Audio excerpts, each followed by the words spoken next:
It was a nice, calm end to the weekend here in Denver, at least weather-wise. The weather was gorgeous the past couple days, but changes are on the way this week. Thanks for joining us tonight. I'm Jennifer Meckles. And I'm Mark Salinger. We're expecting some rain to start the work week, enough to trigger a weather impact alert on Tuesday. Want to get right over to 9 News Weather Impact Team Meteorologist Corey Reppenhagen tracking what's coming our way. Hey, Corey. Hey, Mark. Yeah, that storm system just starting to get into the area. The big impacts for the Front Range going to come on Tuesday, but we're also looking at some storms across the area tomorrow. Temperatures will be cooler as well. We have a very comfortable night here across the Front Range and the Denver metro area tonight. These will be closer to the high temperatures tomorrow, which is still not too bad as far as the temperatures go. We see these showers here moving across the Front Range and also the western slope. That will be the similar situation tomorrow, just a little bit more widespread and a little bit more potential. So we could see a thunderstorm here in our area, likely not severe, but still some small hail and some gusty winds possible. Also some heavy rain potential on Monday as well. Now Tuesday, the difference here with our weather impact alert, widespread and continuous rain for likely about 24 hours. So that's the impact there. I will be detailing more about that coming up in the full forecast. Corey, thank you. Some breaking news to get to this evening. Within the last hour, we've learned 3 people were shot in downtown Denver. Happened near 19th and Market Street near the LoDo bars down there. Yeah, 9 News reporter Angeline McCall joins us live there tonight. Angeline, what have you learned so far? Well, it's still really early in the investigation. We know that 3 people were shot and taken to the hospital off of Market Street. Just within the last 20 minutes or so, we saw people getting into DPD vehicles. We're not sure if they were questioning them as witnesses, but we know it's still very early on in the investigation. Officers were just putting down evidence markers as well. They taped off this whole area off of 19th Street and Market Street. Now, this is the same block that you may remember back in September of 2023, where 5 people were shot outside of Whiskey Row. And so we know that there have been shootings here in the past. DPD has not said very much information about this particular shooting that happened here tonight, other than 3 people were shot and that it happened outside and did not happen within a business inside of one, but we're still waiting to learn a lot more information. DPD says that they're working on suspect information as well, so we'll keep you updated as we learn more. Jenny, Mark. All right, Angeline, thanks for that update. Within the last hour, we've learned that a crash has now cleared up on I-25 southbound. This was a fairly large crash a little bit ago. This happened between University and Colorado. Denver police tell us it started as a slow-moving pursuit. They were the team that handled the crash scene, but say whatever led up to this actually involved Aurora police. We're now asking questions about what exactly this means, and we'll bring you details as we learn more. I want to take you up to the high country now. Lots of people for miles around Steamboat Springs could see the smoke coming from this house fire today. You can see the damage it caused. It happened this afternoon off Lower Route County Road 44. Firefighters were able to contain the fire to the house, although you can see that the damage is pretty extensive. We've reached out to Steamboat Springs Fire Rescue for more details. We'll update you as we learn more. Tomorrow marks the National Day of Awareness for Missing and Murdered Indigenous Relatives. Advocates say the issue of violence against people in this community has really risen to crisis levels. Advocates gathered today in Colorado Springs holding signs with pictures of different missing people or their names of people who are unsolved cases or unsolved homicide cases, and that includes Marcy Fairchild. When she went missing of May of last year, the MMIR task force helped put out flyers, raise awareness about her case, and weeks after they issued an alert that she was missing, her remains were found near Cherry Creek. Her daughter joined that group today to help call attention to those cases that are still unsolved. Some of these cases, some people have been missing and never been found at all. So I take solace in the fact that I am a lucky one that I have my mom back. But now I need to also just be that voice and be that standing power for those that aren't as fortunate as me. The circumstances surrounding Marcy Fairchild's death remains unclear, but Alonzia continues to push for justice and fight for answers about what happened to her mom. The Colorado State House passed a Senate bill yesterday expanding certain protections for people in the country without proper authorization. The bill would prevent federal immigration agents from entering places like schools, churches, healthcare facilities, and jails without a warrant.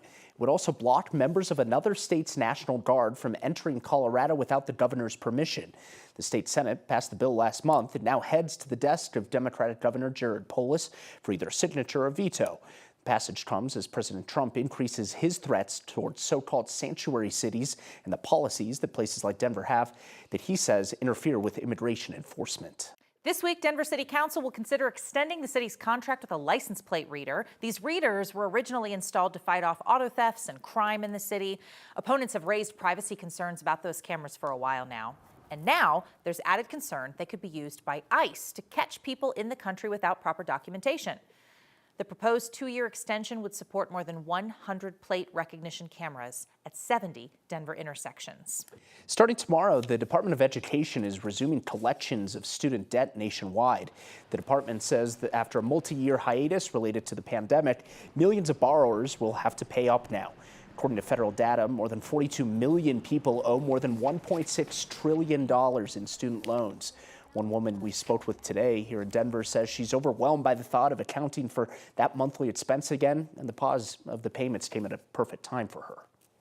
I had cancer, so then I also had to pay medical bills. So the fact that I wasn't trying to pay student loans and medical bills allowed me to stay in an apartment. It allowed me to just continue to have a life opposed to like moving in with family, not having any income for anything else and just paying everything back. The Department of Education says there will be no mass loan forgiveness, and getting the federal student loan portfolio back, they say, will benefit borrowers and taxpayers. Lawmakers in Washington, D.C. on both sides of the aisle are now coming together on a common topic: stopping production of the penny. A new bipartisan bill would eliminate the production of the penny.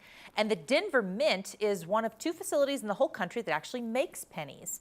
The Mint says more than 40,000 coins are made every minute over there. Governor Polis has pitched this idea of the past getting rid of the penny, saying it would save hundreds of millions of dollars. But experts also say eliminating just the penny would lead to over $200 million in losses on the production of the nickel, because that costs almost 14 cents to make the 5-cent coin.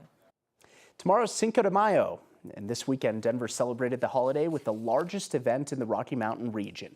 Organizers of Denver Cinco de Mayo Festival told us they were expecting hundreds of thousands of people that come through this weekend in Civic Center Park. 9 News is a proud sponsor of that festival. Folks showed up to the area over the weekend to see everything from lowrider car shows to music and dance performances, and even a taco eating competition. I'm dancing with Lisa Trujillo for Cinco de Mayo. It's awesome. It's her second year, Vincent's first year, and I just love having them out here, seeing their smiles out on stage. We love this weekend, and it's amazing watching them dance. Born and raised in Denver, so it's great to celebrate. Festival ended just a couple hours ago, around 8 p.m., but of course a lot more celebrations tomorrow on Cinco de Mayo. 24 hours later, Denver sports fans are still feeling the thrill of victory and the agony of defeat. There were a lot of emotions last night. A lot of emotions this weekend because we had 2 Game 7s yesterday. 9 News reporter Rachel Trouse joins us live in the newsroom now. And Rachel, now the city really rallying around one team. Go Nuggets, right? Yeah, absolutely. Go Nuggets. Fans are ready to see the Nuggets fresh off their win against the Clippers and take on the Thunder in Oklahoma. And a lot of them are thrilled just to be able to focus on one playoffs game at a time now. Westbrook for 3. Nails it for 3. Yes! The ghost of Game 7 is in Denver fans' past. The Avs season ending as the Nuggets move forward. That was a bummer. Yeah, that was a huge bummer. We're all in on the Nugs now.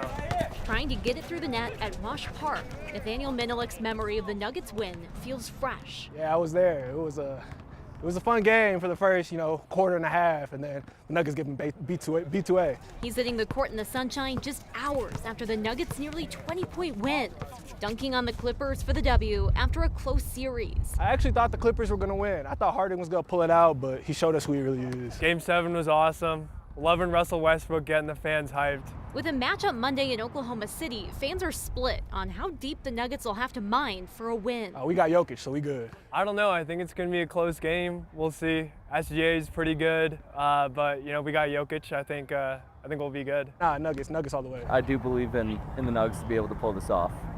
Bring home the dub for us. Yes, definitely. The Timberwolves might be a different story, but OKC, they got it. And the championship? I think they can. Yeah.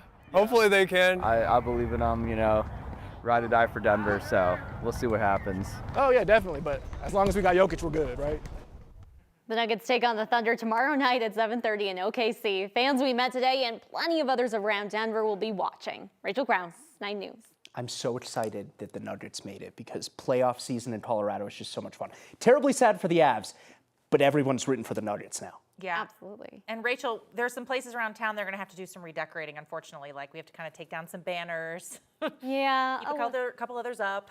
Yeah, it's kind of hard to do. You kind of admits that you've had a defeat. Ball Arena actually had stuff up for both the Avs and for the Nuggets, which makes sense, of course. Larimer Square was all decked out for the Avs. It's really kind of heartbreaking to see earlier this afternoon. So hopefully they'll decorate and put things up Switch for the those Nuggies. jerseys out. Yeah. Exactly.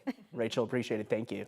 So the full schedule for the series with the Thunder is now set. Game 1 tomorrow night, OKC. Game 2 Wednesday. Then they'll come back to Denver for games 3 and 4 on Friday and Saturday. And of course, games 5 through 7 have dates, but not times, just in case one team, hopefully the Nuggets, sweep the other.